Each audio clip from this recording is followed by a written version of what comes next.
Sir, பிரஸ்போபியா அப்படிங்கிற நோயால் உலகம் முழுவதும் பாதிக்கப்பட்ட மக்களினுடைய எண்ணிக்கை 180 கோடிக்கும் அதிகமாக இருக்கிறது அப்படிங்கிற ஒரு மருத்துவ புள்ளி விவரம் சொல்லுது. இதுக்கு இப்போ ரீசெண்டாக ஒரு சொட்டு மருந்து போட்டாலே சரியாயிடும் அப்படிங்கிற ஒரு மெடிசனை இன்ட்ரோ பண்ணியிருக்கிறாங்க. ஸோ இந்த பிரஸ்போபியா அப்படின்னா என்ன, மயோபியன்னா என்ன அப்படிங்கிறத பற்றி, அது எப்படி நாம் சரி செய்து கொள்ள முடியும் அப்படிங்கிறத பற்றியும் உங்களுடைய கருத்து சொல்லுங்கள் டாக்டர். அதாவது கண்ணில் நிறைய குறைபாடுகள், ஏ டைப் ஆஃப் டிஸார்டர். பிரஸ்போபியா அப்படின்னா தூரப்பார்வைன்னு அர்த்தம், மயோபியா அப்படின்னா கிட்டப்பார்வைன்னு அர்த்தம். நிறைய கண் சம்பந்தமான கோளாறுகளில் இதுவும் ஒரு வகை. அவ்வளோதான் கண் சம்பந்தப்பட்ட கோளாறு.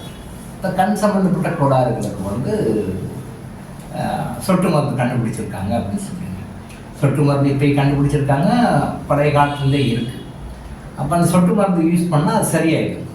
அப்போது எந்த கட்டத்தில் சொட்டு மருந்து சரியாகும் அப்படின்னா, ஆரம்ப கட்டத்தில் இருக்கும் பொழுது, இனிஷியல் ஸ்டேஜில் இருக்கும்போது சொட்டு மருந்து ஒர்க் அவுட் ஆகும். நாள் முத்திருச்சுன்னா சொட்டு மருந்து ஒர்க் அவுட் ஆகாது, அதனால் பலன் கிடைக்காது. அப்போ இன்டர்னலாக உள்ள மெடிசன் சாப்பிடணும். வேறு எக்ஸ்டர்னலாக ஆயில் பாத்து இந்த மாதிரிலாம் சில யோகா முறைகளை ஃபாலோ பண்ணணும். இதெல்லாம் யோக முறை, தியான முறை ஃபாலோ பண்ணிட்டு உணவில் சில மாற்றங்கள் பண்ணணும். இதை பண்ணாங்க அப்படின்னு சொன்னால் பர்மனெண்ட்டாக அது சுத்தமாக சரியாயிடும். தூரப்பாதை கிட்டப்பாதை பிரச்சனை இப்போ இருக்காது. பொதுவாகவே இப்போ மொபைல் ரெவல்யூஷன் வந்த பிறகு கண் பிரச்சனைகள், கண் பார்வை பிரச்சனைகள் நிறைய நாளுக்கு நாள் அதிகமாகிட்டே இருக்குது. த்ரூ அவுட் வேர்ல்டு, இந்த கண்ட்ரி இந்த எல்லா கண்ட்ரிலையுமே throughout usage of mobile phones அதிகமாகிடுச்சு.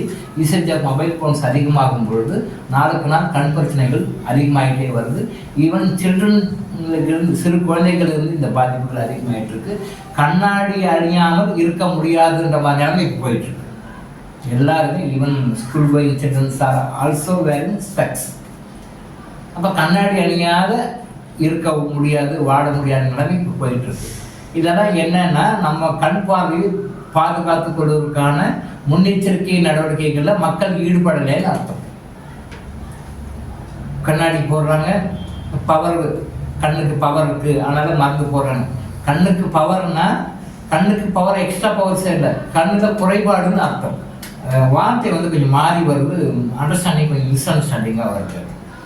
கண்ணுக்கு பவர் வந்துச்சு அதனால் கண்ணாடி போட்டேன். கண்ணுக்கு பவர் வந்தால் எது கண்ணாடி போடுறேன்? கண்ணுக்கு பவர் வந்துச்சு அதனால் கண்ணாடி போடுறேன். அப்போ டாக்டர் என்ன சொன்னார், ஒரு 3 மாதம் போட்டால் சரியாக போடும் அப்படின்னாரு. அப்புறம் அவரே வராரு, ஒரு 6 மாதம் கழித்து பார்த்தோம்னா பார்த்தாரு, செக் பண்ணார், பவர் கொஞ்சம் கூடி இருக்குது, அதனால் பவர் இன்க்ரீஸ் பண்ணி கண்ணாடி கொடுத்துருக்குறாரு, அதை போட்டேன். இது இப்படியே வருஷங்கள் போக தொடரும். இப்போ நீங்கள் 100 பேர் கண்ணாடி போடுறதுக்காக டாக்டர் ப்ரிஸ்கிரைப் பண்ணுறாருன்னா, அதில் ஸ்டெப்ஸை அவர் சொன்ன டைமில் ஒரு 3 மாதத்துலேயே 6 மாதத்துலேயே விட்டவங்கன்னா ஒரு 2% தான். மிச்சம் 98% கண்ணாடி போட்டு ஆரம்பித்தாங்கன்னா லைஃப் லாங் கண்ணாடி தான்.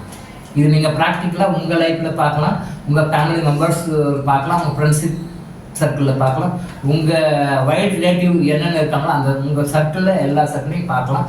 கண்ணாடி போட்டவங்க கண்ணாடி காட்டினதாக சரித்திரமே கிடையாது. 2% காட்டுறாங்க, 98% காட்டுறது. இப்போ நம்ம 2% வரோமா, 98% வரோமான்னு 2% வந்தால் சந்தோஷம், கண்ணாடி ரிமூவ் பண்ணிடுறாங்க. 98% வந்தால் கண்ணாடி அது பவர் ஜாஸ்தியாகி போயிட்டுருக்கும், பவர் அதிகமாக கூட்டிகிட்டே இருக்கும். இப்போ என்ன பண்ணுறாங்க, ரீசெண்டாக லேசிக் சர்ஜரி பண்ணிக்கிறாங்க. உள்ள கிளாஸ், கண்ணுக்குள்ள கிளாஸ், வெளியே ஸ்பெக்ஸ் தெரிய வேண்டான்னு உள்ளே வச்சுக்கிறாங்க. நம்ம வெளியே தெரிய வேண்டாம்னு உள்ளே வச்சாலும் கண்ணில் ப்ராப்ளம் தானே, கண்ட நோய் தானே.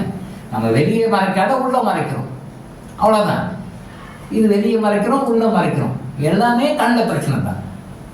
இப்போது இது எதை காட்டுது அப்படின்னா, கண்ணுக்குண்டான சரியான உணவுகளை, சரியான மருந்துகளை எடுத்துக்கொள்ளவில்லை என்று அர்த்தம். சர்ஜரி எதுக்குமே தீர்வு கிடையாது. கண்ணாடியும் கண் பார்வை திரும்ப பெறுவதற்கான தீர்வு கிடையாது.